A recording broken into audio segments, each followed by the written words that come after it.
नमस्कार। मेरा पूरा देश सुन रहा है।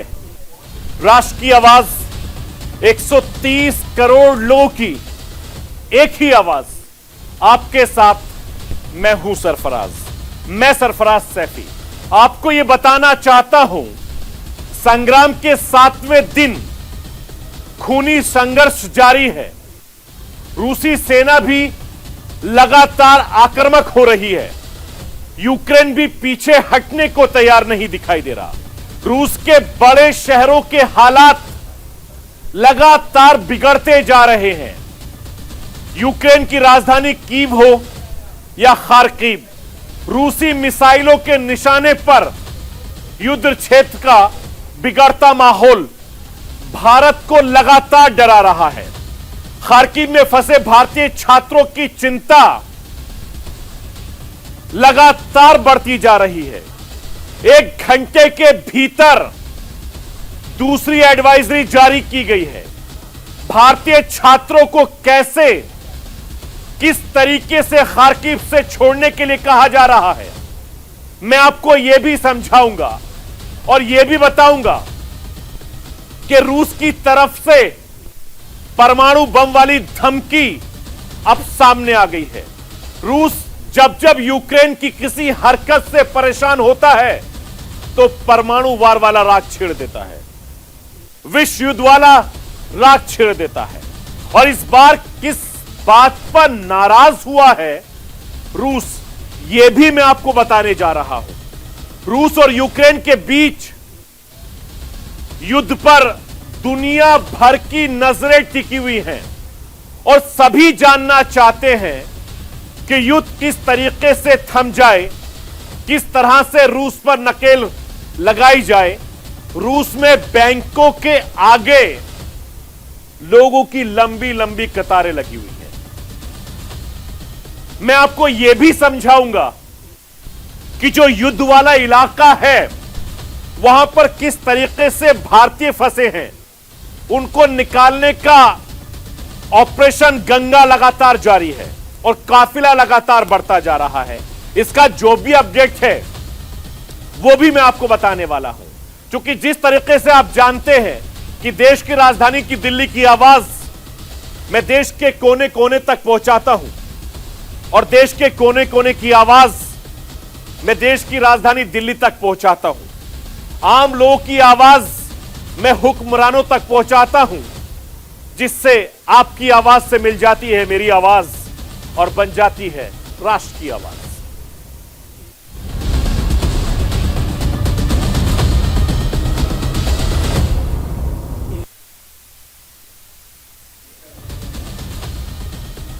यूक्रेन और रूस के बीच जंग का 7वां दिन है। युद्ध शुरू हुए करीब 156 घंटे हो गए हैं और इन 156 घंटों में यूक्रेन में तबाही तबाही दिख रही है। रूस के बमबारी से यूक्रेन के कई इमारतें और सरकारी दफ्तर जमींदोज हो गए हैं। मैं 7 दिन की 7 तस्वीरें आपको दिखा रहा हूं। आप देखिए कि 156 घंटे में किस तरीके से भारतीय लगातार परेशान हैं। पहला दिन, दूसरा दिन, तीसरा दिन, चौथा दिन, 5वां दिन, 6ठा दिन और आज ये 7वां दिन कयामत की रात बन गई है, क्योंकि मिसाइल और रूसी बम के अटैक से यूक्रेन की सड़कें इस वक्त सुनसान पड़ी हैं। लोग किसी तरीके से अपनी जान बचाकर यूक्रेन से दूसरे देशों में भाग रहे हैं, बॉर्डर्स पे भाग रहे हैं। ऐसे में 7 दिन की 7 तस्वीरें मैं आपको दिखा रहा हूं। पहला दिन यानी 24 फरवरी की सुबह तकरीबन 5 बजे के आसपास से अटैक शुरू हुए और रूस ने यूक्रेन पर अटैक कर दिया। इसी के साथ युद्ध का आगाज हो गया, जिसका यूक्रेन ने पुरजोर तरीके से जवाब भी देना शुरू कर दिया। दूसरे दिन रूस ने बमबारी की और तेज कर दिया। उधर यूक्रेन के कई इलाके पर ताबड़तोड़ मिसाइल दागी गई। तीसरे दिन की तस्वीर भी कुछ इसी तरीके से है। रूस और यूक्रेन के बीच जंग काफी ज्यादा तेज हो गई। चौथे दिन भी रूस ने यूक्रेन के कई ठिकानों को तबाह बर्बाद कर दिया। पांचवें दिन रूस ने यूक्रेन की राजधानी कीव में जबरदस्त गोलाबारी की। रूसी अटैक पर यूक्रेन ने दावा किया था कि रूस के हमले में अब तक 200 लोगों से ज्यादा लोगों की मौत हो गई है, जिनमें कई मासूम बच्चे भी शामिल हैं। रूस ने यह दावा किया कि पांचवें दिन रूस ने प्रतिविध वैक्यूम बम का इस्तेमाल किया। छठे दिन रूस ने हमला तेज कर दिया। यूक्रेन के कई इलाकों में जमकर मिसाइल दागी गई। रूस ने खार्किव और कीव के बीच बचे शहर ओख्तिरका में हमला कर दिया, जिसमें 70 से ज्यादा यूक्रेन में लोगों की मौत हो गई। गोलाबारी में 1 से ज्यादा भारतीय की मौत हो गई। यानी 7वें दिन जिस तरीके से रूस ने यूक्रेन पर अटैक किया, उसके बाद हालत क्या है यह सामने आपके दिखाई दे रही है। यह तस्वीरें मैंने 156 घंटे की तस्वीरें, 7 दिन की तस्वीरें आपके सामने रखी है।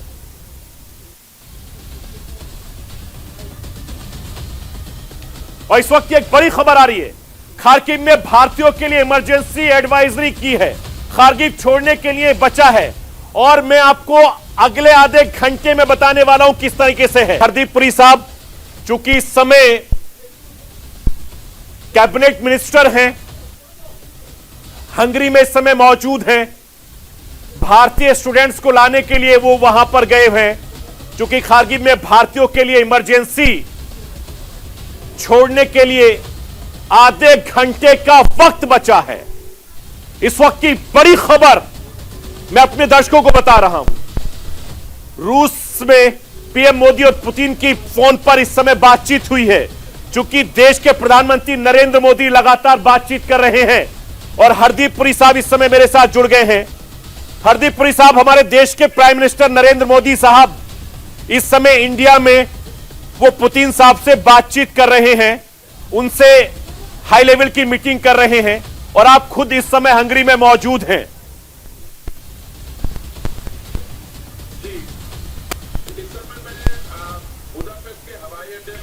जी, जहाँ पे हमारी भारतीय वायुसेना का C-17 जो एरोप्लेन है वो बुदापेस्ट से जो यूक्रेन से हमारे लौटे विद्यार्थी हमारे बच्चे हैं, 7वीं फ्लाइट इस समय अगले 15-20 मिनट में टेक ऑफ करेगी। तो जैसे हम तैयारी कर रहे हैं, इसमें करीब 180 प्लस 30-40 और बच्चों को भारत ले जाने की। जैसे ही हम बात कर रहे हैं, इंडिगो की भी अगली फ्लाइट जो है, जो 8वीं फ्लाइट है बुदापेस्ट से, वो भी लैंड कर चुकी है और तैयारी हो रही है बच्चों को उस पर लोड करवाने का।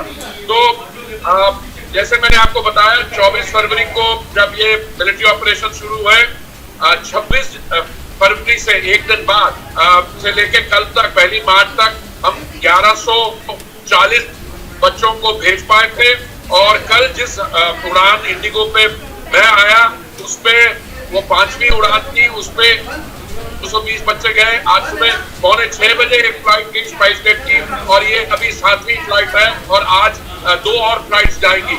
सो 9 फ्लाइट्स 2-2.5 दिनों के अंदर अंदर, जिससे आपको बिल्कुल क्लियर हो जाएगा कि भारत सरकार और मोदी जी की जो निर्णय लिए हैं, हम इसको कितना सीरियसली ले रहे हैं और ये इवैक्यूएशन बहुत सक्सेसफुली कैरी आउट हो रही है। बिल्कुल हरदीप पुरी साहब, मैं आपको और सरकार को सलाम करना चाहूंगा, क्योंकि जिस तरीके से मोदी साहब ने ये पहल की है, 4 अपने मंत्रियों को अलग अलग बॉर्डर पर भेजा है, जिसमें से आप खुद इस समय मौजूद हैं।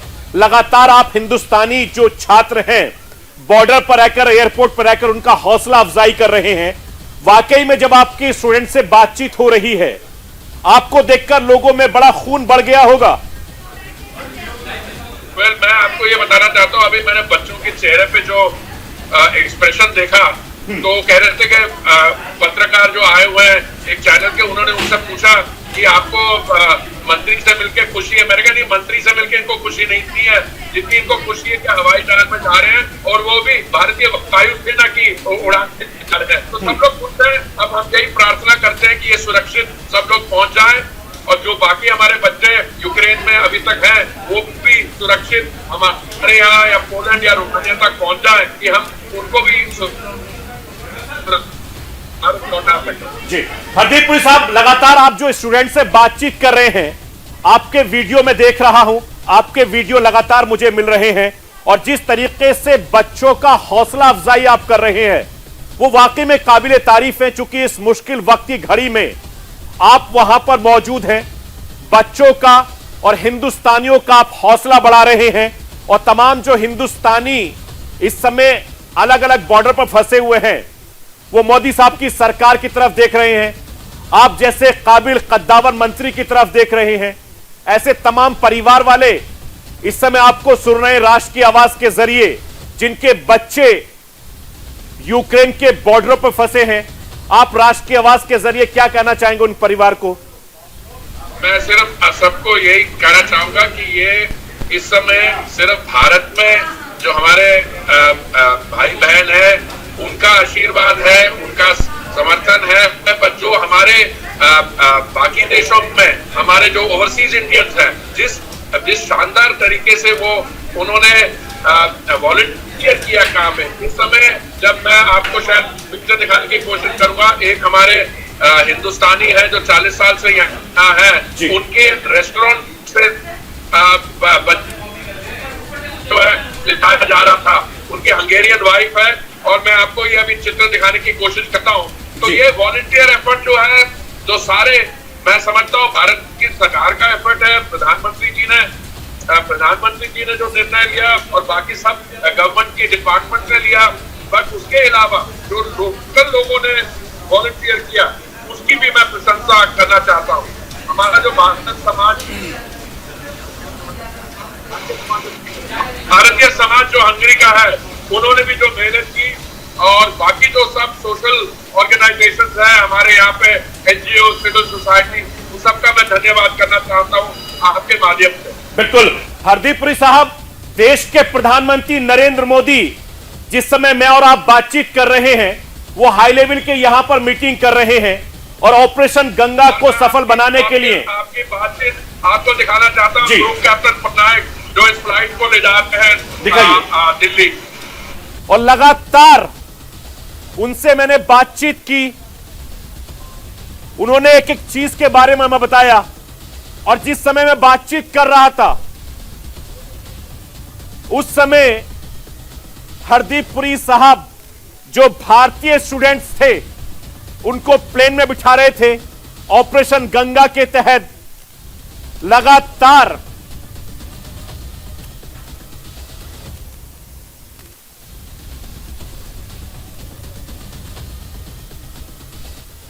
तो मैं आपको यह बता रहा था कि हरदीप पुरी साहब इस समय हंगरी में मौजूद हैं। जो भारतीय स्टूडेंट्स वहां पर फंसे हुए हैं उनको वापस लाने के लिए प्लेन में बिठा रहे हैं स्टूडेंट्सों को। उन्होंने लाइव तस्वीरें सिर्फ और सिर्फ न्यूज इंडिया को दिखाई और लगातार जो ऑपरेशन गंगा के तहत 4 मिनिस्टर वहां पर गए हैं उनको वापस लाने का सिलसिला लगातार जारी है। लेकिन इस बीच सवाल यह भी उठ रहे हैं कि आखिरकार मेडिकल स्टूडेंट्स को पढ़ाई के लिए विदेश क्यों जाना पड़ता है। न्यूज इंडिया मेडिकल छात्रों का दर्द समझता है, उनके परिवार वालों की मजबूरी समझता है, क्योंकि भारत में मेडिकल पढ़ाई की बहुत महंगी फीस है। एमबीबीएस का कोर्स भारत के मुकाबले यूक्रेन में महज 1/3 रुपयों में हो जाता है और इसीलिए भारतीय छात्र महंगी पढ़ाई से बचने के लिए अपना देश छोड़कर यूक्रेन जाते हैं, यूरोप के देशों में जाते हैं, क्योंकि वहां मेडिकल कोर्सेज बहुत सस्ते होते हैं भारतीयों के मुकाबले। अब ऐसे में इनका फ्यूचर भी अब डगमगाता नजर आ रहा है।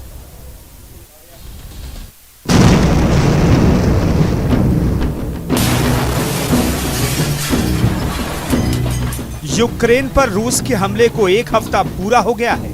जहां देखो वहां तबाही का मंजर साफ नजर आ रहा है। और इसी तबाही के बीच में फंस गए हैं भारतीय छात्र, जिन्हें ऑपरेशन गंगा के जरिए घर वापस लाने का सिलसिला लगातार जारी है। लेकिन इस बीच सवाल ये भी उठ रहे हैं कि आखिर मेडिकल की पढ़ाई के लिए छात्रों को विदेश जाना ही क्यों पड़ता है। मेडिकल की पढ़ाई तो भारत में भी होती है, जिसकी तैयारियों के लिए देश भर में हजारों संस्थान मौजूद हैं। दिल्ली हो या मुंबई, कोटा हो या इंदौर, हर बड़े शहर में पीएमटी और सीपीएमटी की तैयारी कराने वाले संस्थान मौजूद हैं। बावजूद इसके मेडिकल की कोचिंग करने वाले छात्रों को पढ़ाई करने के लिए विदेश का रुख करना पड़ता है। हर साल तकरीबन 1 लाख से ज्यादा छात्र यूरोप जाते हैं। केवल यूक्रेन ही नहीं, रूस, बेलारूस, रोमानिया और जॉर्जिया जैसे देशों में भारतीय छात्र मेडिकल की पढ़ाई करने पहुंचते हैं। विदेश से मेडिकल की पढ़ाई करने वाले छात्रों को भारत में प्रैक्टिस करने के लिए नेशनल एग्जिट टेस्ट पास करना पड़ता है।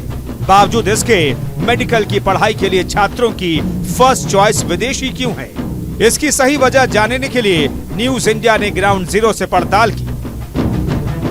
जी, यहाँ पे सभी चाहते हैं कि इंडिया में उनको मेडिकल की पढ़ाई करने को मिले। हमने भी ट्राई किया था, लेकिन यहाँ पे सरकारी कॉलेजेस की सीट्स काफ़ी कम हैं और प्राइवेट कॉलेजेस की फ़ीस बहुत ज़्यादा है, 10 गुनी ज़्यादा है। और उसके बाद जो सरकारी कॉलेजेस की सीटें हैं भी उसमें से बहुत सारे पॉलिटिशियंस के कोटे से भर जाती हैं, बैकडोर से भर जाती हैं, जिसमें हमारे जैसे लोगों को जाने को आसानी से नहीं मिल पाता। इसलिए हमें यूक्रेन जाना पड़ता है। यूक्रेन जैसे बाहर के देशों में जाके पढ़ाई करनी पड़ती है अगर हमें डॉक्टर बनने का सपना पूरा करना है तो। मेडिकल स्टूडेंट से बातचीत में पता चला कि भारत में एमबीबीएस की केवल 75,000 सीटें हैं, जिसमें से सरकारी कोटे की सीट 45,000 है। बाकी 30,000 सीटों पर एडमिशन प्राइवेट कॉलेज में लिए जाते हैं, जिनकी फीस बहुत ज्यादा होती है। यूरोप में एमबीबीएस का कोर्स जहां 25 से 30 लाख रुपए में हो जाता है, वहीं भारत में निजी कॉलेज से एमबीबीएस करने का खर्चा 1 करोड़ से कम नहीं बैठता है। बहुत पुरानी मान्यता है कि भारत एक अमीर देश है, लेकिन यहाँ के नागरिक गरीब हैं। ऐसे में एमबीबीएस जैसी पढ़ाई का खर्चा यूरोप के मुकाबले भारत में 3 गुने से ज्यादा होना मेडिकल स्टूडेंट्स के विदेश जाने की सबसे बड़ी वजह मानी जाती है। मेडिकल छात्रों की मजबूरी कहें या परिवार की आर्थिक दिक्कतें, नतीजा सिर्फ एक होता है, बच्चों को पढ़ाई के लिए विदेश जाना पड़ता है। और आज यूक्रेन में जो मेडिकल स्टूडेंट्स फंस गए हैं, उसकी बहुत बड़ी वजह भारत में मेडिकल की पढ़ाई का महंगा होना है। लेकिन ज्यादातर बच्चों की पसंद यूक्रेन ही क्यों है? इसकी एक वजह और है। यूक्रेन में मेडिकल छात्रों को एडमिशन लेने के लिए IELTS और TOEEL एग्जाम पास करना जरूरी नहीं होता है। मतलब साफ है कि बच्चों को यूक्रेन में एडमिशन लेने के लिए बहुत ज्यादा दिक्कतों का सामना नहीं करना पड़ता है। ऊपर से सस्ती पढ़ाई, भारत जैसा सिलेबस, 6 ही साल का एमबीबीएस कोर्स और सस्ते हॉस्टल जैसे तमाम मुद्दे हैं, जिसकी वजह से मेडिकल छात्रों को यूक्रेन बहुत पसंद आता है। रूस के हमले के बाद से यूक्रेन में हालात बद से बदतर होते जा रहे हैं। जान बचाने के लिए गए बच्चों को पढ़ाई छोड़कर घर लौटना पड़ रहा है, जिससे उनकी पढ़ाई तो बर्बाद हो ही रही है, करियर का संकट भी पैदा हो गया है। ऐसे में मोदी सरकार के सामने इन बच्चों का भविष्य बर्बाद न होने देना एक बहुत बड़ी चुनौती भी है। खबरों के मुताबिक प्रधानमंत्री मोदी ने इस चुनौती से पार पाने के लिए तैयारियां भी शुरू कर दी और जल्द ही वो यूक्रेन से लौटे बच्चों के साथ बातचीत भी करने वाले हैं। ऐसे में मोदी सरकार इन बच्चों के लिए कौन सा विकल्प तैयार करती है, इस पर पूरे देश की नजर है। मैं मेडिकल की पढ़ाई के लिए यूक्रेन गया था, क्योंकि भारत की तुलना में वहाँ पर फीस कम है। यदि यही सुविधा भारत में हो तो कोई भी विद्यार्थी मेडिकल की पढ़ाई के लिए बाहर नहीं जाएगा। और भारत सरकार से यही रिक्वेस्ट है कि यहाँ पर भी यही सुविधा लागू की जाए और मेडिकल की पढ़ाई कर रहे विद्यार्थी यहाँ पर अच्छे से मेडिकल की पढ़ाई कर पाए। और यहाँ पर भारत सरकार से यही रिक्वेस्ट है कि मेडिकल कॉलेज खोले जाए और सीट बढ़ाई जाए और फीस भी कम रखे। मेडिकल की पढ़ाई भारत में मिडिल क्लास के लिए कभी आसान नहीं रही और अब नीट वाली व्यवस्था लागू होने से तो दिक्कतें और बढ़ गई हैं। पहले तो एडमिशन की दिक्कत और एडमिशन हो भी जाए तो भारी भरकम फीस का बोझ भारतीय बच्चों के डॉक्टर बनने का सपना तोड़ता रहा है। यूक्रेन संकट के बाद से तो यह मुद्दा और भी गर्मा गया है। ऐसे में बच्चों को मेडिकल की पढ़ाई के लिए विदेश जाना ही ना पड़े, इसके लिए मजबूत सिस्टम तैयार करना आज की तारीख में केंद्र सरकार के लिए सबसे बड़ा चैलेंज है। Bureau report, news India.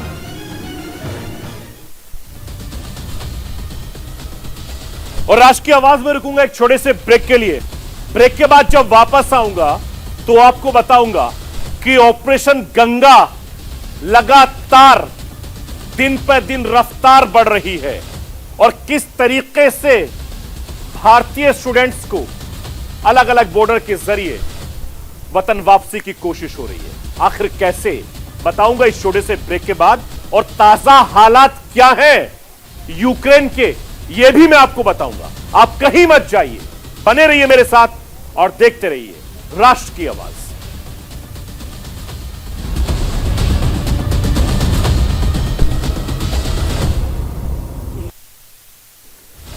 Break के बाद एक बार फिर आपका स्वागत है।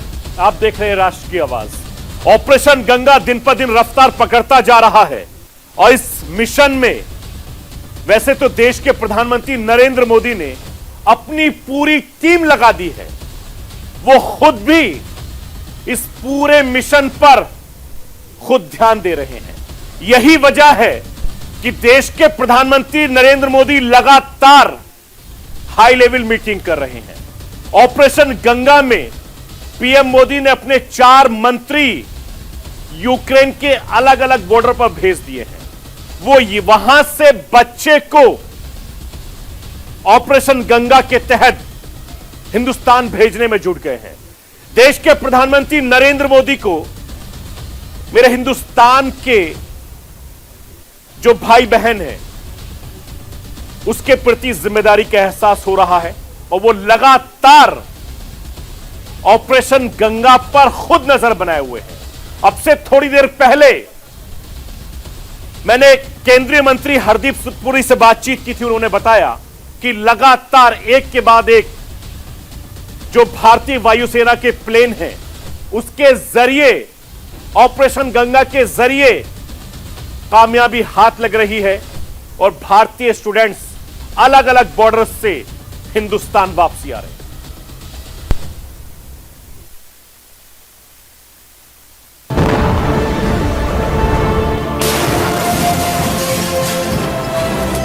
We now estimate that nearly 17,000 Indian nationals have left Ukraine's borders since our advisories were issued.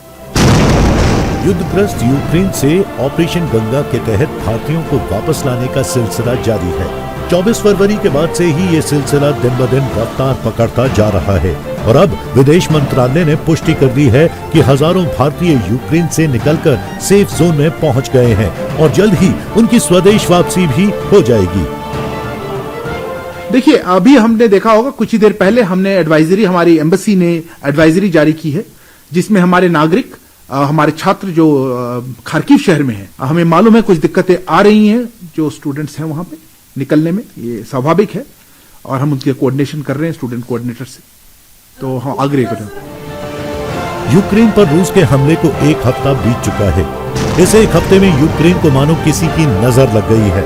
जहां ऊंची ऊंची इमारतें हुआ करती थी वहां बर्बादी का मंजर है और इसी वजह से यूक्रेन में फंसे भारतीय छात्रों की जान आफत में फंस गई थी। मोदी सरकार ने मुश्किल हालात को समझा और बिना देर किए ऑपरेशन गंगा के जरिए भारतीय छात्रों की घर वापसी को सुनिश्चित करने के लिए हर संभव कोशिश शुरू कर दी। ऑपरेशन गंगा पर प्रधानमंत्री की गंभीरता इसी बात से समझी जा सकती है कि पिछले कई दिनों से वो लगातार हाई लेवल मीटिंग कर रहे हैं। मतलब साफ है कि खुद प्रधानमंत्री मोदी ऑपरेशन गंगा का डे टू डे अपडेट ले रहे हैं। ताकि यूक्रेन में फंसे छात्रों को वापस लाने में कोई भी दिक्कत खड़ी ना हो।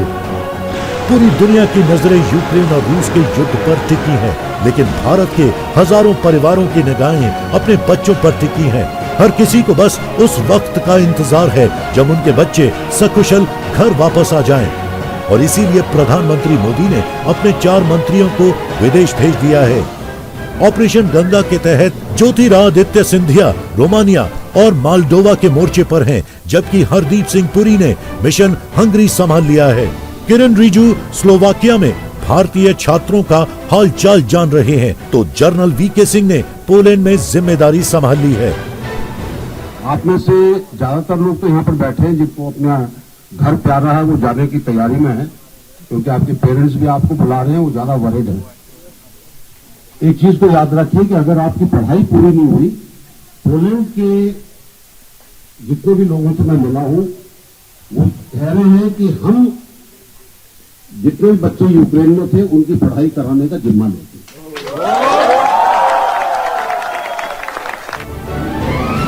ऑपरेशन गंगा के तहत यूक्रेन में फंसे भारतीयों को रोजाना निकाला जा रहा है, लेकिन अब भी कई छात्र वहां फंसे हुए हैं और मदद की गुहार लगा रहे हैं।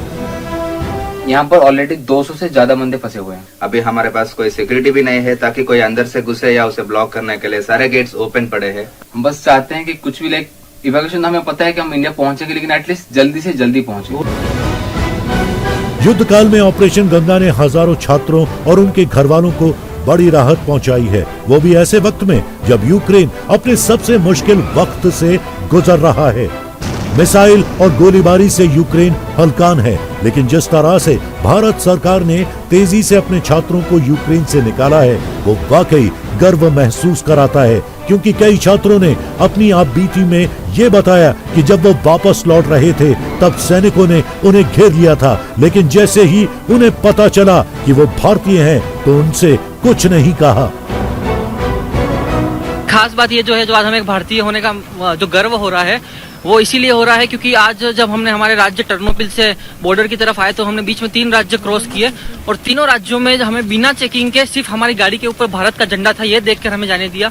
यहाँ पे बॉर्डर पर भी जितनी भी आर्मी है और जितने भी लोग हैं, वो इंडियन लोगों को जो एक अलग रेस्पेक्ट और एक अलग जो ऑनर दे रहे हैं, वो आज हमारे लिए सही में प्राउड मूवमेंट है। ये हमें शो करता है कि क्या हमारा आज भारत की वर्ल्ड में वैल्यू है। I am proud Indian. Thank you. Operation Ganga से भारतीय छात्रों की वापसी की जिम्मेदारी जिस तरह से निभाई गई है, वो एक जिम्मेदार सरकार का एहसास कराती है। ऑपरेशन गंगा में जिस तरह से मंत्रियों को तैनात किया गया है, वो तो अपने आप में गर्व भी महसूस कराता है, क्योंकि मोदी है तो मुमकिन है। Bureau report, news India.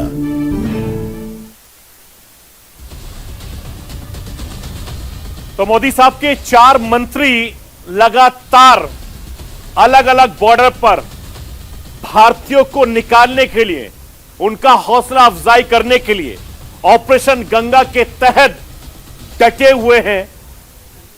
और इस समय मेरे साथ शान अली मौजूद हैं।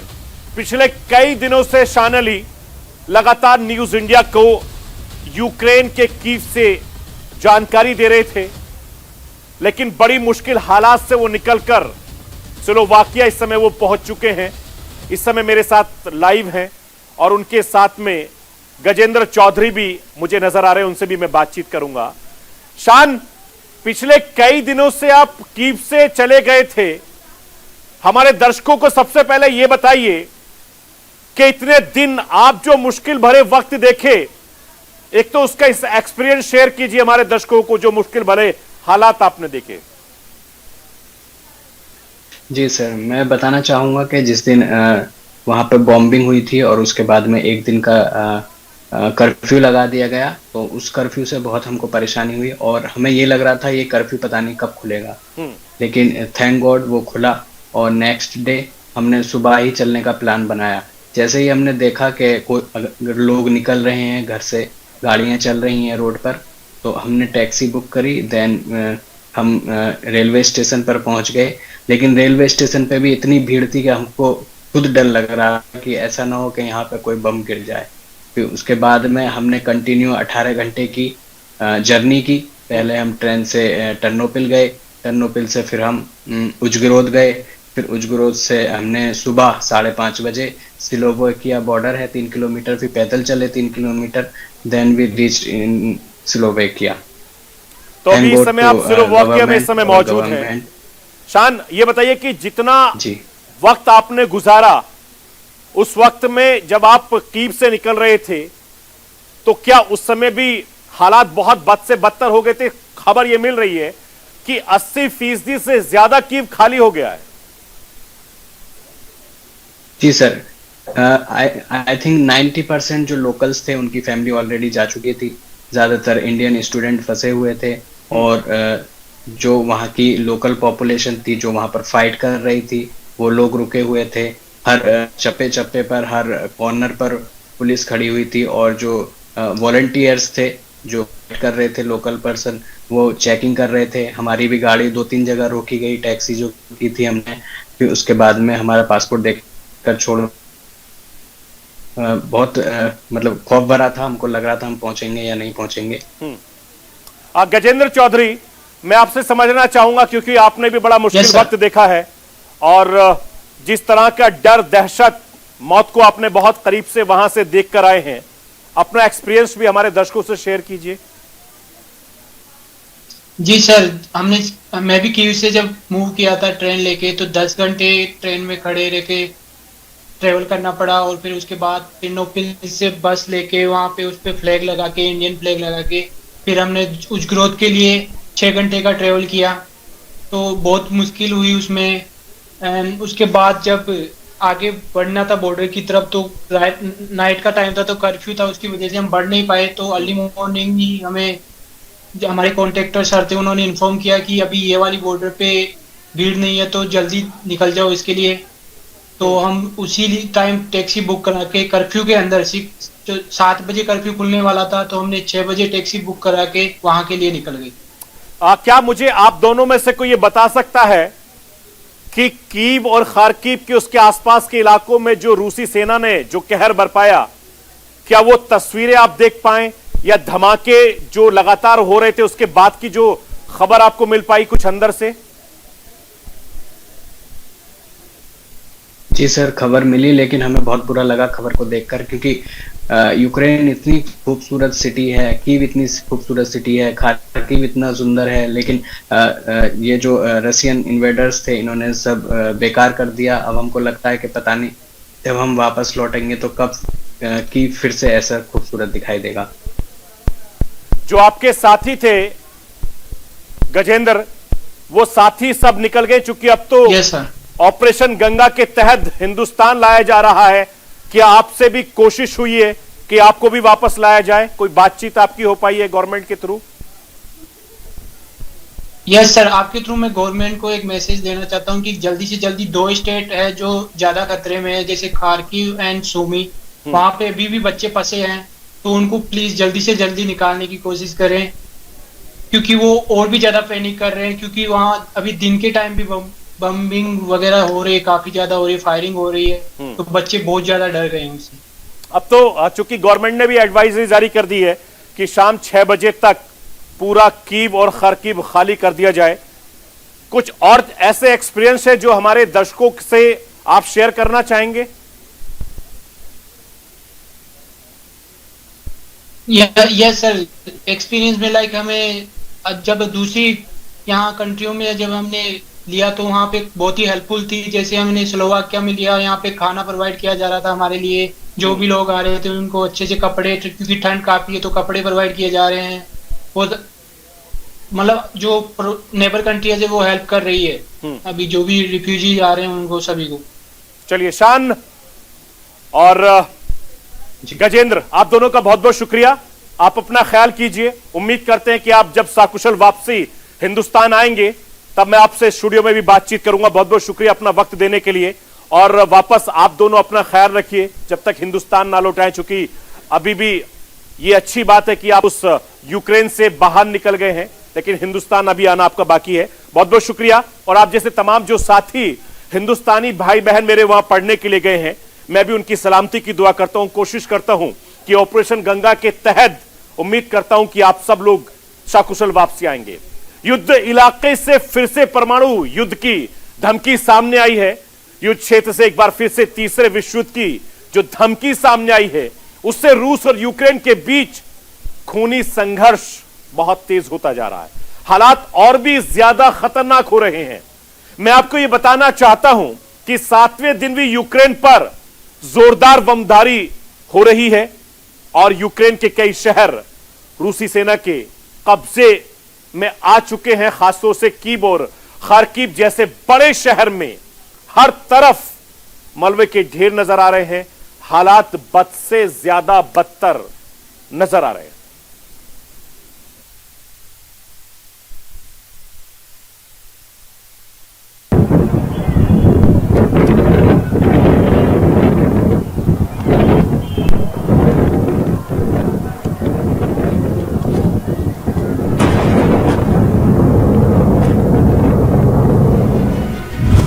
तीसरा विश्व युद्ध होगा, बहुत विनाशकारी होगा। परमाणु युद्ध होगा, बहुत विनाशकारी होगा। दुनिया को रूस की सबसे बड़ी धमकी यूक्रेन पर और कसेगा रूस का शिकंजा। परमाणु हथियार हासिल नहीं करने देगा। संग्राम का 7वां दिन बीत गया, लेकिन रूस का रुख खतरनाक बना हुआ है। युद्ध के बढ़ते असर के बीच जैसे ही यूक्रेन के परमाणु बम हासिल करने की खबर सामने आई, रूस भड़क गया। रूस ने यूक्रेन को चेतावनी देने के साथ दुनिया को भी खबरदार कर दिया।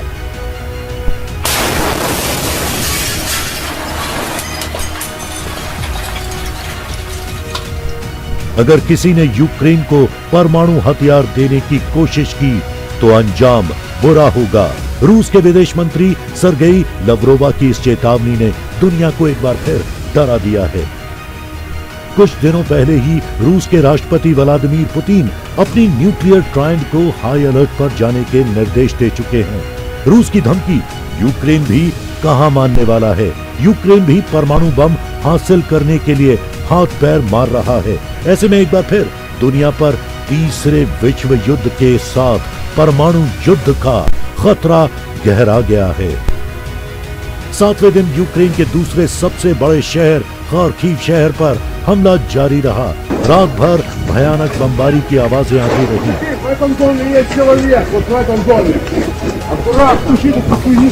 शहर के कई इलाके मलबे में तब्दील होते दिखे। 7वें दिन रूस की सेना के निशाने पर पुलिस और सेना की महत्वपूर्ण इमारतें रहीं। रूसी सेना ने पुलिस डिपार्टमेंट की बिल्डिंग पर रॉकेट से हमला किया।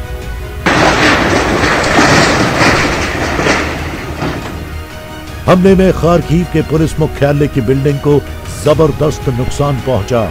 इमारत जलकर नीचे गिरती दिखी। ऐसा ही अटैक रूस की सेना ने खार्किव स्थित मिलिट्री एकेडमी पर भी किया। हमला इतना घातक रहा कि बिल्डिंग में लगी आग घंटों तक लगातार जलती रही। रूस की सेना के तेवर बता रहे हैं कि वो जल्द से जल्द युद्ध को निर्णायक मोड़ पर लाना चाह रहे हैं। यूक्रेन के बड़े शहरों पर कब्जा करना चाहते हैं। खार्किव में हुए इन घातक हमलों में सैनिकों के साथ साथ कई आम लोगों की भी मारे जाने की खबर सामने आई है। खार्किव शहर के गवर्नर का दावा है कि इन हवाई हमलों में 21 लोगों की मौत हो गई है और करीब 112 लोग घायल हैं।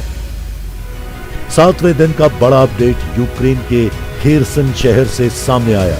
शहर के अंदर घुसती नजर आई रूसी सेना। ऐसी सूचना आई कि शहर पर रूसी सेना का कब्जा हो गया है। यूक्रेन के जाइटोमीर शहर में भी रूसी सेना का प्रकोप झेला। रूसी सेना के जाइटोमीर में मौजूद प्रसूति गृह को भी नहीं बख्शा। मिसाइलों की मार से बच्चों के अस्पताल को भी तबाह कर दिया। यूक्रेन के बेलासरकवा शहर से भी धमाके की डराने वाली तस्वीरें सामने आई। रूसी एयर स्ट्राइक ने इस इलाके को तबाह कर दिया। यूक्रेन के कोनोटॉप शहर के मेयर का दावा है कि रूसी सेना ने उनको अल्टीमेटम दिया है कि सरेंडर कर दें वरना शहर को पूरी तरह तबाह कर दिया जाएगा। युद्ध के मैदान से 7वें दिन सामने आई खबरें बता रही हैं कि रूस की मंशा जल्द से जल्द यूक्रेन की कमर तोड़ने की है, यूक्रेन के बड़े शहरों को अपने कब्जे में लेने की है। रूस चुन चुन कर शहरों की महत्वपूर्ण इमारतों को निशाना बना रहा है। इस पर यूक्रेन के राष्ट्रपति वोलोदिमीर ज़ेलेंस्की की चिंता भी सामने आई। राष्ट्रपति ज़ेलेंस्की ने कहा, रूसी सैनिक हमारे इतिहास को मिटाने की कोशिश कर रहे हैं, ये मानवता से परे है। इस तरह के मिसाइली हमले का मतलब है कि कई रूसियों के लिए हमारा कीव पूरी तरह से विदेशी है। वे हमारे इतिहास के बारे में कुछ नहीं जानते। उनके पास हमारे इतिहास, हमारे देश और हम सभी को मिटाने का आदेश है। बुधवार को कीव में होलोकॉस्ट स्मारक बाबी यारा पर हुए रूसी हमले ने भी राष्ट्रपति ज़ेलेंस्की को बहुत परेशान किया। लेकिन इसके साथ ही ज़ेलेंस्की दावा करते नजर आए कि पिछले गुरुवार को आक्रमण शुरू होने के बाद से लगभग 6000 रूसी सैनिक मार गिराए हैं। यूक्रेन में सेना और आम लोग रूसी सेना को कड़ी टक्कर देकर साहस का परिचय दे रहे हैं। ऐसी तस्वीरें सामने आई जिसमें यूक्रेनी जनता का जज्बा हाई दिखा। लेकिन युद्ध के मैदान से बहादुरी और विभिक्षिका वाली तस्वीरों के साथ यूक्रेन के लोगों का पलायन भी जारी रहा। यह आंकड़ा लगातार बढ़ता ही जा रहा है। संयुक्त राष्ट्र के ताजा आंकड़े बता रहे हैं कि अब तक यूक्रेन से 6,77,000 लोग पड़ोसी देशों में जाकर रहने लगे हैं। अमेरिकी राष्ट्रपति जो बाइडेन ने भारतीय समय अनुसार बुधवार सुबह 7:30 बजे अपना पहला स्टेट ऑफ द यूनियन संबोधन दिया, जिसमें उन्होंने यूक्रेन की जनता के जज्बे को सलाम किया। एक बार फिर रूस पर जारी आर्थिक प्रतिबंधों को दोहराया, रूस पर और भी सख्ती के संकेत दिए। रूस के तेवर नरम पड़ते नहीं दिख रहे। एक बार फिर रूस ने तीसरे विश्व युद्ध के साथ परमाणु युद्ध वाला डर दुनिया को दिखा दिया है। Bureau report, news India. रूस और यूक्रेन युद्ध का 7वां दिन है। महायुद्ध के 7वें दिन तबाही हर तरफ देखी जा रही है। रूस ने यूक्रेन पुलिस के मुख्यालय को भी रॉकेट से उड़ा दिया है। रूसी सेना के विमान कीव के आसमान पर गरज जा रहे हैं। मैं आपको यह बताना चाहता हूं कि रूस पर पाबंदियों की मार लगातार बढ़ती जा रही है। कई देश और मल्टीनेशनल कंपनियों ने पुतिन के देश से नाता तोड़ लिया है। अमेरिका, ब्रिटेन समेत कई देशों ने रूसी बैंकों पर भी बैन लगा दिया है।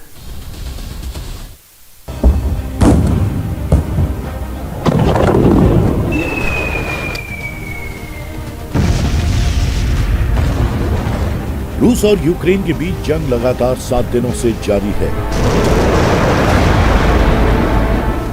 हालात दिन ब दिन बेकाबू होते जा रहे हैं।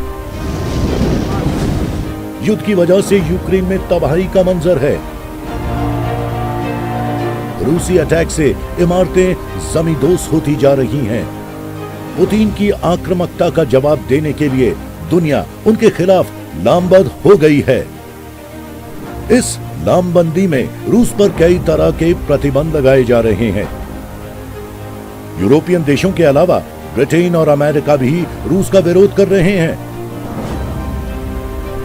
रूस को सबक सिखाने के लिए तमाम देश बैन का सहारा लेकर रूस की आर्थिक स्थिति को कमजोर करने का प्रयास कर रहे हैं, ताकि रूस इस युद्ध को रोक दे। लेकिन रूस बैन की परवाह किए बगैर यूक्रेन पर ताबड़तोड़ बमबाजी कर रहा है। हालांकि आर्थिक बैन की वजह से रूस की हालत गंभीर होने लगी है। आलम यह है कि रूस के लोगों को अपनी करेंसी पाने के लिए बैंक से लेकर एटीएम तक लाइन में लगने को मजबूर होना पड़ रहा है।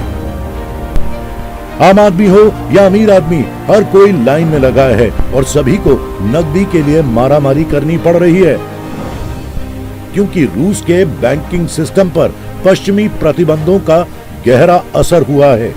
यूक्रेन पर रूस के हमले के बाद से पश्चिमी देशों का प्रतिबंध लगाने का सिलसिला जारी है।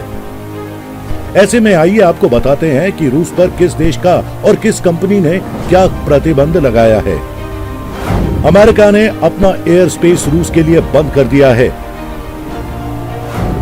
कनाडा ने रूसी विमानों के लिए एयर स्पेस को रोका। बंदरगाहों पर रूस के जहाजों पर प्रतिबंध लगा दिया गया। एप्पल ने रूस को निर्यात किए जाने वाले सभी प्रोडक्ट्स बैन कर दिए हैं। एप्पल ने रूस की न्यूज एजेंसी RT और स्पुतिन को ऐप स्टोर से हटा दिया। एप्पल पे की सर्विस पर रोक लगा दी है। एडिडास ने रूसी फुटबॉल महासंघ के साथ सस्पेंड की पार्टनरशिप। जैगुआर लैंड रोवर ने भी कारों की शिपमेंट स्थगित की।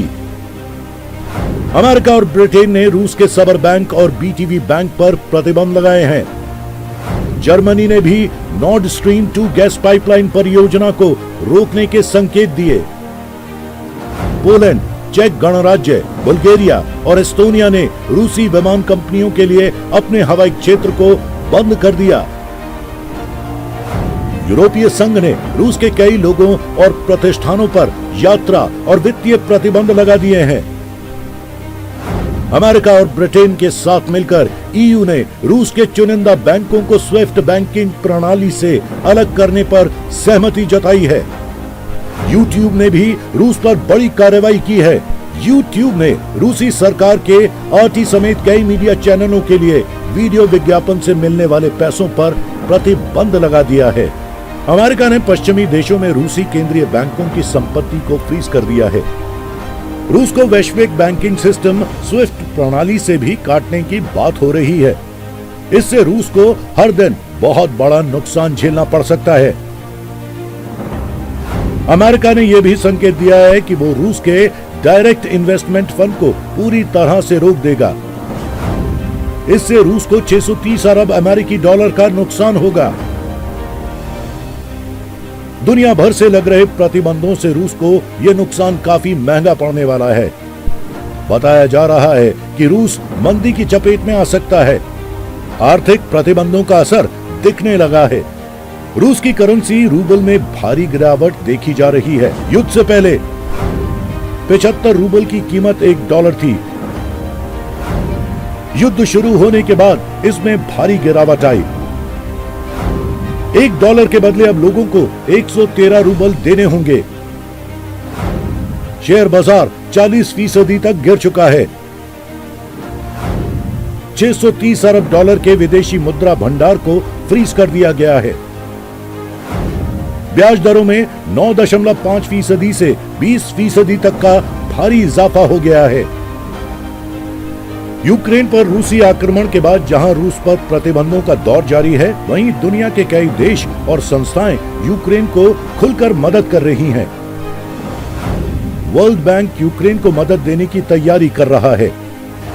विश्व बैंक की $300 करोड़ की आर्थिक मदद की तैयारी। UN यूक्रेनी लोगों के लिए $1.7 बिलियन की मानवीय सहायता देगा। यूक्रेन पर हमले का आदेश देने के बाद रूस के राष्ट्रपति व्लादिमीर पुतिन की पूरी दुनिया में आलोचना हो रही है। तो ये थी राष्ट्र की आवाज। बाकी खबरों के लिए आप बने रहिए न्यूज़ इंडिया के साथ।